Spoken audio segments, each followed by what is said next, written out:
এই শর্মিষ্ঠা খুব ক্লান্ত লাগছে বুঝলে, নিচে তো ছেলেমেয়েরা দেখলাম পড়ছে নিচের ঘরে, উপরের ঘরটা তাহলে একটু শুই। যাও শুয়ে খেতে তো দেরি আছে। হ্যাঁ এখনই কি দেবো একটু পরে। ঠিক আছে তাহলে শুই বুঝলে। এ বাবা এইসব কি বিছানায় জামা কাপড়ের পাহাড়। এই শর্মিষ্ঠা কি কি দেখো কি করে রেখেছো বিছানা, বিছানাটা কি এসব? আরে কি আবার জামা কাপড়, এই জামা কাপড় পুরো ভর্তি হয়ে আছে। তুমি এটা কি ধোপা বাড়ি নাকি? ধোবা বাড়ি কেন হবে, সব কেচে তুল ছাদে শুকিয়ে রাখা হয়েছে। তাহলে এরকম বিছানায় মানুষ শোবে না? আমি শোবো না কোথায়? আমি তো শুতে গেলাম, শরীর আমার ভালো লাগছে না।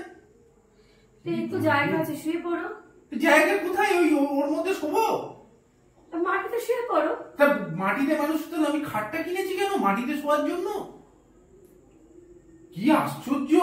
বাড়িতে থাকো কি করতে? বাড়িতে কি করো? বাড়িতে সারাদিন কোনো কাজকর্ম করো?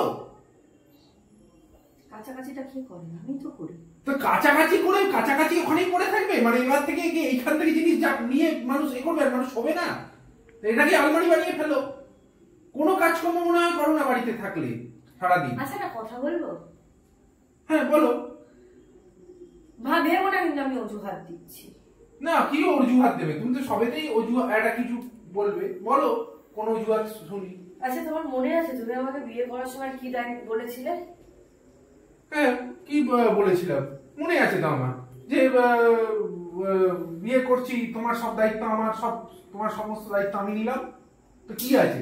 এটা বলেছি তো কি সমস্যা? তো বিয়ের সময় যখন বলেছিলে আমার সব দায়িত্ব তুমি নিয়েছো, হ্যাঁ। আমার এই কাজের দায়িত্বটা একটু নিয়ে নাও, একটু গুছিয়ে দাও। আমি তো কেচে দিচ্ছি, তুমি একটু গুছিয়ে দিতে পারছো না? গুছিয়ে দাও, এই দায়িত্ব তুমি দিয়েছো, একটু গুছিয়ে দাও না বাবা। কি হয়, কাজ তো করছি আমি, দেখছি একটু মোবাইল দেখছি। হ্যাঁ মোবাইল দেখছো, বিয়ের দায়িত্ব নিয়েছি বলে তো সব কিছু দায়িত্বই আমার নাকি? জামাটাও আমাকে, আমার জামা গোছাতে হবে। গোছানো হয়ে গেছে?